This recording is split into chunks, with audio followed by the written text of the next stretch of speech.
Police van પર હુમલો કરનાર ઇસમ યુનુસ ખાન ઉર્ફે ટેની મુઝફ્ફર ખાન પઠાણને ઝડપી પાડી કાયદેસરની કાર્યવાહી કરતી ભેસ્તાન પોલીસ કમિશનર સાહેબ શ્રી સુરત શહેર તથા અધિક પોલીસ કમિશનર સાહેબ શ્રી સેક્ટર 2 સુરત શહેર તથા નાયબ પોલીસ કમિશનર સાહેબ શ્રી ઝોન 6 તથા મદદનીશ પોલીસ કમિશનર સાહેબ શ્રી આઈ ડિવિઝન સુરત શહેરનાઓએ પોલીસ વાનના કર્મચારી ઉપર જાનથી મારી નાખવાના ઈરાદે હુમલો કરનાર ઇસમને તાત્કાલિક પકડી પાડવા સૂચના કરેલ, જે અનુસંધાને senior police inspector Shri V L. Patel સાહેબ તથા second police inspector Shri V M. Desai સાહેબના માર્ગદર્શન હેઠળ સર્વેલન્સ સ્ટાફના police sub inspector S G. Chauhan તથા સર્વેલન્સ સ્ટાફના પોલીસ માણસોની અલગ અલગ 4 ટીમો બનાવવામાં આવેલ.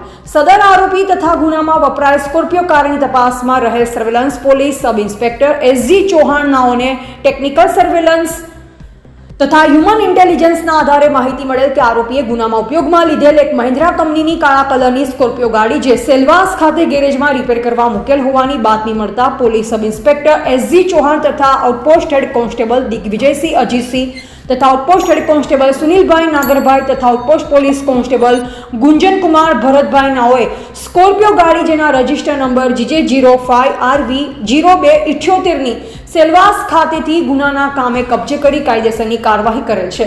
તેમજ અત્રેના પોલીસ સ્ટેશનના સર્વેલન્સના outpost head constable Jaypalsinh Gambhirsinh તથા પોલીસ કોન્સ્ટેબલ સંદીપ સદાશિવ તથા પોલીસ કોન્સ્ટેબલ વિજયકુમાર નટવરભાઈ નાઓને હ્યુમન ઇન્ટેલિજન્સ આધારે સંયુક્ત બાતમી મળેલ કે આ કામનો આરોપી પોતાના પરિવારને મળવા આવતો હોય અને જે ભેસ્તાન રેલવે સ્ટેશનની સામે કાલી પીચ પાસેથી જતો હોય, જે બાતમી આધારે આરોપી નામે યુનુસ ખાન ઉર્ફે ટેની મુઝફ્ફર ખાન પઠાણ રહે પ્લોટ નંબર 5253 ગુલશનનગર હુસેનિયા મસ્જિદની સામે ભીંડી બજાર ઊન પાટિયા ભેસ્તાન સુરત નાનો આરોપીને પકડી પાડી કાયદેસરની કાર્યવાહી કરી પ્રશંસનીય કામગીરી કરેલ છે.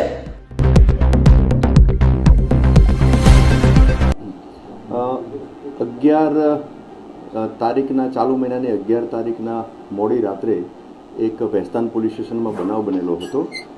ભેસ્તાન પોલીસ સ્ટેશનમાં એક આરોપી વિરુદ્ધમાં એટેમ્પ્ટ ટુ મર્ડરનો એક કેસ દાખલ થયેલો છે. આરોપીનું નામ છે યુનુસ ખાન ઉર્ફે ટેણી મુઝફ્ફર ખાન પઠાણ. આ જે આરોપી હતો એ એક વ્યક્તિ સાથે બોલાચાલી અને ઝઘડો કરતો હતો.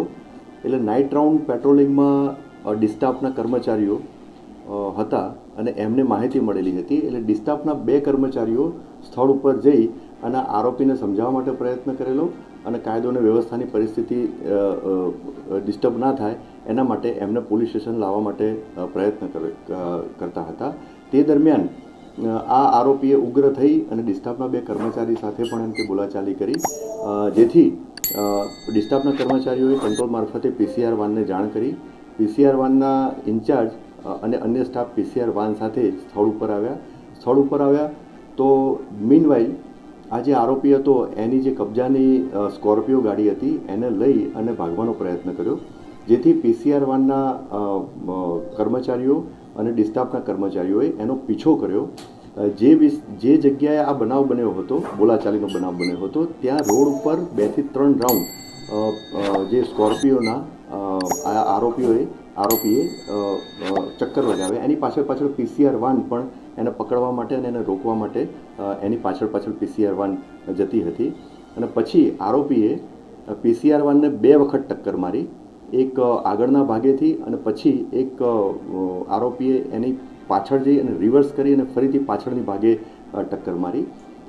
પોલીસ કર્મચારીઓ જે આરોપીને રોકવા માટે પ્રયત્ન કરતા હતા એ વખત પણ પોલીસ કર્મચારીઓને આરોપી ધમકી આપેલી હતી કે તમે મારી મેટરમાં કંઈ પડશો તો હું તમને પણ જાનથી મારી નાખીશ અને તમને છોડીશ નહીં. એ બાબતે જ આ ગુનો દાખલ થયેલો હતો. આરોપી આ ગુનો કર્યા પછી તાત્કાલિક એ ત્યાંથી ફરાર થઈ ગયેલો હતો.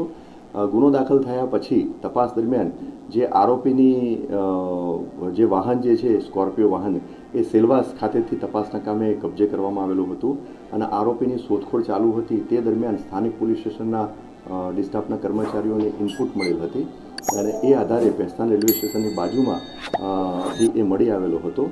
તેને હસ્તગત કરી અને તપાસના કામે પૂછપરછ કરી અને એની ધરપકડ કરવામાં આવેલી છે. તપાસ દરમિયાન આરોપી વિરુદ્ધમાં બોડી ઓફેન્સીસ, પ્રોહિબિશનના અને ગેમ્બલિંગના ગુના પણ દાખલ થયેલા છે. અને જે તે વખતે બનાવ બન્યો અને જેની સાથે આ આરોપીઓએ જે આરોપીએ જે માથાકૂટ કરેલી હતી, બોલાચાલી કરેલી હતી, એણે પણ ભેસ્તાન પોલીસ સ્ટેશનમાં ફરિયાદ આપેલી છે. તો એ બાબત પણ કાર્યવાહી ચાલુ છે. જી સર, આરોપી દ્વારા કયા કારણોસર બોલાચાલી કરવામાં આવી હતી? આરોપીની ભત્રીજી હતી, એને જે આરોપી સાથે જેને બોલાચાલી થયેલી હતી, એ જેની સાથે બોલાચાલી થયેલી હતી, આરોપીને એવું હતું કે એની ભત્રીજીને એ માણસ, એ વ્યક્તિ એને છેડતો હતો અને એને હેરાન કરતો હતો. એટલે આરોપીએ આ જ કારણે એની સાથે બોલાચાલી કરેલી અને એને માર પણ મારેલો હતો. એ ગાડીની હજુ તપાસ ચાલુ છે અને એ તપાસ દરમિયાન જે કંઈ હકીકત નીકળશે આપની સમક્ષ શેર કરવામાં આવશે. સર, 3 થી 4 કેસો થયા છે. હવે આગળની શું કાર્યવાહી રહેશે આ આરોપી? મેં જેમ આપને જણાવ્યું કે આરોપી વિરુદ્ધમાં બોડી ઓફેન્સીસ પણ દાખલ થયેલા છે અને પ્રોહિબિશન અને જુગારના કેસ પણ દાખલ થયેલા છે.